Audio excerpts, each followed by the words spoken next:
Welcome to the Prayagraj institute. 11 नवंबर के current affair की घटनाओं के साथ यह हमारा जो है आज का वीडियो है। तो चलिए स्टार्ट करते हैं अपने करंट अफेयर के पहले प्रश्न के साथ। हमारे सामने जो पहला प्रश्न है कि हाल ही में किस राज्य सरकार ने प्रोजेक्ट डॉल्फिन, ध्यान दीजिएगा यहाँ पे प्रोजेक्ट डॉल्फिन की बात की जा रही है, तो किस राज्य सरकार ने प्रोजेक्ट डॉल्फिन को लागू करने का आदेश दिया है। ध्यान दीजिएगा कि डॉल्फिन जो है वो नेशनल एक्वेटिक एनिमल है या ये कहें राष्ट्रीय जल पशु, और राष्ट्रीय जल पशु इसे 2009 में जो है वो घोषित किया जाता है। और एक चीज़ और याद रखिएगा, अगर आपसे पूछा जाए कि राष्ट्रीय डॉल्फिन डे कब मनाया जाता है तो वह डेट है 5 अक्टूबर। तो 5 अक्टूबर को हर साल हम राष्ट्रीय डॉल्फिन डे मनाते हैं। तो जो नेशनल एक्वेटिक एनिमल है वो है गैंगेटिक डॉल्फिन। तो यहाँ पे प्रश्न ये है कि हाल ही में किस राज्य सरकार ने प्रोजेक्ट डॉल्फिन को लागू करने का आदेश दिया है।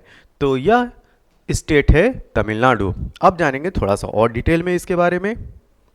तो देखिए, हाल ही में तमिलनाडु सरकार ने भारत सरकार के वन्य जीव आवास कार्यक्रम के एकीकृत विकास के तहत प्रोजेक्ट डॉल्फिन को लागू करने का आदेश जारी किया और इसे 2023-24 के दौरान, ध्यान दीजिएगा 2023-24 के दौरान 8.13 करोड़ रुपए की लागत से लागू किया गया है। तो जो प्रोजेक्ट डॉल्फिन है वो तमिलनाडु सरकार के द्वारा जो है वो लागू की जाने की बात की जा रही है, और जो इसके लिए रकम रखी गई है वो है 8.13 करोड़ रुपए, और साथ ही इसके तहत 60% राशि केंद्र सरकार देगी और वहीं शेष लागत जो है वो राज्य सरकार वहन करेगी। तो यहाँ पे केंद्र और राज्य का जो रिवेन्यू डिस्ट्रीब्यूशन है वो 60-40 है, मतलब कि 60% जो वित्त सहायता है वह केंद्र सरकार की तरफ से है और 40% राज्य सरकार लगाएगी। और यहाँ पे राज्य सरकार कौन सी है? तमिलनाडु की। अब चलते हैं अगले प्रश्न की तरफ। हाल ही में इनमें से किनको भारत का महासर्वेक्षक, ठीक है, भारत का महासर्वेक्षक नियुक्त किया गया है। तो ये हैं हितेश कुमार एस मकवाना। फिर से देखिए इस नाम को, हितेश कुमार एस मकवाना को भारत का महासर्वेक्षक नियुक्त किया गया है। अब इनके बारे में थोड़ी सी जानकारी लेते हैं कि ये हैं कौन। तो यह केंद्र सरकार में वरिष्ठ आईएएस अधिकारी हितेश कुमार एस मकवाना को भारत का महासर्वेक्षक नियुक्त किया गया है। यह जो न्यूज़ है वो काफ़ी इम्पोर्टेंट है। और थोड़ी सी और जानकारी लीजिए, तमिलनाडु कैडर के 1995 के आईएएस अधिकारी मकवाना वर्तमान में करंट में वह गृह मंत्रालय में अतिरिक्त सचिव है। अब ये जो भारत का महासर्वेक्षक की जो पोस्ट होती है उस पोस्ट के बारे में जानते हैं कि आखिर ये पोस्ट है क्या। तो भारत के महासर्वेक्षक का कार्यालय देहरादून में स्थित है। तो अगर इनकी ऑफिस की बात किया जाए कि इनकी ऑफिस कहाँ पे है, तो इनका ऑफिस है देहरादून, उत्तराखंड की कैपिटल देहरादून में। भारत का महासर्वेक्षक विज्ञान एवं प्रौद्योगिकी मंत्रालय के अधीन भारतीय सर्वेक्षण का प्रमुख होता है। जो सर्वे ऑफ इंडिया है, ध्यान दीजिएगा, जो सर्वे ऑफ इंडिया है इसी संस्था का काम होता है मैप को तैयार करना। अगर आपसे बोला जाए कि मैप कौन सी संस्था भारत में तैयार करती है तो वो है सर्वे ऑफ इंडिया। तो यह किस मंत्रालय के अंतर्गत आता है? तो यह आता है विज्ञान एवं प्रौद्योगिकी मंत्रालय के अंतर्गत। तो भारतीय सर्वेक्षण विभाग, सर्वे ऑफ इंडिया, ये भी नाम याद रखिए, किस मंत्रालय के अंतर्गत आता है? तो विज्ञान एवं प्रौद्योगिकी मंत्रालय, साइंस एंड टेक्नोलॉजी मिनिस्ट्री। और इसी सर्वे ऑफ इंडिया का जो चीफ होता है, जो हेड होता है, वही कहलाता है महासर्वेक्षक, ठीक। और महासर्वेक्षक की ऑफिस कहाँ मिलेगी? देहरादून, उत्तराखंड में। तो भारतीय सर्वेक्षण विभाग विज्ञान एवं प्रौद्योगिकी विभाग के अधीन राष्ट्रीय सर्वेक्षण और मानचित्रण के लिए, ध्यान दीजिए जैसे अभी मैंने बताया कि मैप को तैयार करने के लिए भारत सरकार का एक प्राचीनतम वैज्ञानिक विभाग है, ठीक है। और ये भी यहाँ पे बोला जा रहा है प्राचीनतम, ना कि प्राचीन। प्राचीनतम मतलब कि सबसे पुराना। अगर आपसे कोई सबसे पुराना डिपार्टमेंट का नाम पूछे, ठीक है, तो यही है सर्वे ऑफ इंडिया। तो इसकी स्थापना वर्ष याद रखिए 1767 में हुई थी। कब? 1767 में। राष्ट्र के मुख्य मानचित्रण अभिकरण एजेंसी के रूप में इस विभाग की मुख्य भूमिका देश की भू संपत्ति, ठीक है, भू संपत्ति का अन्वेषण करना तथा उपयुक्त मानचित्र एवं शीघ्र समेकित विकास हेतु मूल मानचित्र उपलब्ध कराना सुनिश्चित करना है। तो इनका जो मेन वर्क होता है वो मैप और मैप प्रिपरेशन से ही रहता है, ठीक है। तो मानचित्रण से संबंधित जो काम है वह काम है सर्वे ऑफ इंडिया का, या ये कहें भारतीय सर्वेक्षण का। नेक्स्ट, यूनेस्को ने हाल ही में भारत के किस शहर को, ध्यान दीजिएगा, भारत के किस शहर को संगीत का शहर घोषित किया है, ठीक है, संगीत का शहर घोषित किया है। तो संगीत का शहर ग्वालियर को घोषित किया गया है, ऑप्शन नंबर डी। थोड़ी सी डिटेल में जानकारी लेते हैं। यूनेस्को द्वारा मध्य प्रदेश के ग्वालियर शहर को संस्कृति और रचनात्मकता के प्रति मजबूत प्रतिबद्धता के लिए संगीत का शहर सिटी ऑफ म्यूजिक घोषित किया गया है। यूनेस्को ने ग्वालियर शहर को यूनेस्को के क्रिएटिव सिटीज नेटवर्क में जोड़ा है, ठीक है। तो अगर आपसे पूछा जाए कि यूनेस्को के द्वारा वर्तमान में म्यूजिक शहर या म्यूजिक सिटी किसे घोषित किया गया है, तो वह है ग्वालियर, ठीक है। और इस नेटवर्क में शामिल होने वाले 55 नए शहरों में, ठीक है, कितने शहर टोटल शामिल हुए हैं, 55 नए शहर जो है वो शामिल हुए हैं।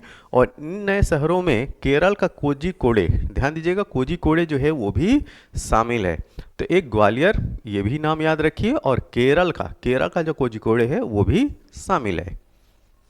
नेक्स्ट, हाल ही में किस भारतीय राज्य ने अबुआ बीर दिसोम अभियान, ठीक है, फिर से इस अभियान का नाम देखिए, अबुआ बीर दिसोम अभियान शुरू किया है।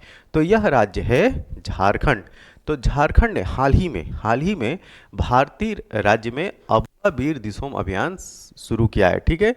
तो जो झारखंड राज्य है वह इस तरीके का अभियान जो है वो प्रारंभ किया है। अब जानेंगे कि आखिर ये अभियान है क्या। तो झारखंड के मुख्यमंत्री हेमंत सोरेन ने रांची में प्रोजेक्ट भवन में नगाड़ा बजाकर वन अधिकार अधिनियम 2005, तो वन अधिकार अधिनियम 2005 के तहत वन क्षेत्र में रहने वालों को जमीन का पट्टा देने के लिए अबुआ बीर दिसोम अभियान शुरुआत की।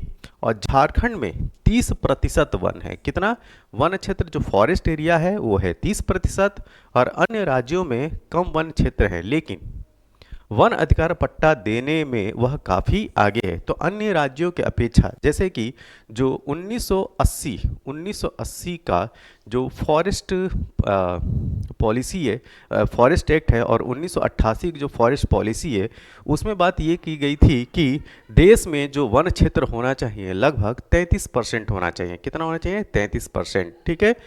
तो उस तहत अगर बात किया जाए तो झारखंड में वन क्षेत्र मात्र 30% है, लेकिन वन अधिकार पट्टा देने के मामले में अगर बात किया जाए तो झारखंड जो है वो पहले स्थान पे है। तो झारखंड में पहली बार भूमिहीनों को वन पट्टा देने के लिए व्यापक अभियान चलेगा। अगला प्रश्न, हाल ही में भारतीय तटरक्षक बल के किस जहाज को सेवा मुक्त कर दिया गया? तो ये है संग्राम, ऑप्शन नंबर बी संग्राम। संग्राम को जो है वह जहाज है जिसको जो है वो रिटायरमेंट दे दी गई है। संग्राम के बारे में जानते हैं। तो हाल ही में भारतीय तटरक्षक जहाज संग्राम को गोवा के मोरमुगोवा, ठीक है, मोरमुगाओ पोर्ट अथॉरिटी में आयोजित एक कार्यक्रम के दौरान सेवा मुक्त कर दिया गया है। और इस जहाज को 14 फरवरी 1996 को भारत के तत्कालीन प्रधानमंत्री पीवी नरसिम्हा राव द्वारा गोवा में कमीशन किया गया था। कब किया गया था? 1996 में। और यह कमांडर कोस्ट गार्ड क्षेत्र की परिचालन कमान के तहत मुंबई में तैनात था। और इससे पहले 4 नवंबर को भारत तटरक्षक जहाज समर, इससे पहले कौन सा जहाज था? समर। और ये कौन सा है? संग्राम। समर को कोच्चि में भारत तटरक्षक जेटी पर पूरे सम्मान के साथ सेवा मुक्त कर दिया गया। हाल ही में राष्ट्रीय जन सहयोग एवं बाल विकास संस्थान ने किस शहर में पोषण भी और पढ़ाई भी, ठीक, इस को याद रखिए, पोषण भी और पढ़ाई भी कार्यक्रम का आयोजन किया। तो यह है शहर इंदौर, ऑप्शन नंबर सी। राष्ट्रीय जन सहयोग एवं बाल विकास संस्थान ने इंदौर, मध्य प्रदेश का शहर इंदौर में पोषण भी पढ़ाई भी पर राज्य स्तरीय मास्टर ट्रेनर प्रशिक्षण कार्यक्रम का आयोजन किया और 2 दिवसीय इस कार्यक्रम में 29 प्रतिभागियों ने भाग लिया। अगला प्रश्न, हाल ही में किस बैंक को business chamber of the year 2023 से सम्मानित किया गया है? तो यह है Reserve Bank of India, RBI. Reserve Bank of India को business change maker of the year 2023 से सम्मानित किया गया। तो ये हुआ क्या है कि भारतीय रिजर्व बैंक आरबीआई को change maker of the year पुरस्कार से सम्मानित किया गया और आरबीआई की ओर से गवर्नर शक्तिकांत दास ने इसे प्राप्त किया। और यह सम्मान 3 नवंबर को नई दिल्ली में आईटीसी मौर्य में आयोजित Hindu business line change maker awards 2023 का भाग था। यह वीडियो आपको कैसा लगा? तो करंट अफेयर के संदर्भ में यह था हमारा 11 नवंबर का इम्पोर्टेंट करंट अफेयर का वीडियो। तो अगर यह वीडियो अच्छा लगा हो तो इसे जो है लाइक कीजिए, सब्सक्राइब कीजिए और ज़्यादा से ज़्यादा शेयर कीजिए। इस वीडियो की पीडीएफ के लिए आप हमारे Telegram channel the Prayagraj institute को ज्वाइन कीजिए और इस वीडियो की पीडीएफ को प्राप्त कीजिए। तब तक के लिए थैंक यू, धन्यवाद।